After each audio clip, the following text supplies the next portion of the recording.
News કેપિટલના અહેવાલ બાદ કૃષ્ણનગરની સ્કૂલમાં શિક્ષકનો પ્રશ્ન ઉકેલાયો। અમદાવાદમાં શિક્ષક વગરની શિવમ સ્કૂલમાં વિદ્યાર્થીઓના ભણતરનો પ્રશ્ન હતો।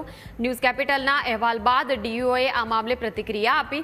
શાળામાં 2 જ્ઞાન સહાયકની ફાળવણી કરાઈ છે તેવું ડીઈઓએ કહ્યું છે। શાળામાં વિદ્યાર્થીઓની સંખ્યાને આધારે ફાળવણી કરી દેવાઈ છે। જ્ઞાન સહાયક જો હાજર નહીં થાય તો વેઇટિંગ લિસ્ટમાંથી અન્ય શિક્ષકને પણ શાળામાં મૂકી દેવાશે।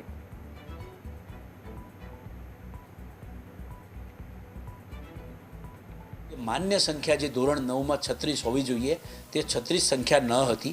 धोरण 10 में 38 संख्या थी तेने ध्याने लई 2 ज्ञान सहायक तेमने सत्वरे फाळवी आपवामां आवेला छे। जो मान्य संख्या न होय तो शिक्षक फाळवी न शकाय, नहींतर नाणाकीय आर्थिक भारણનો प्रश्न उपस्थित थाय।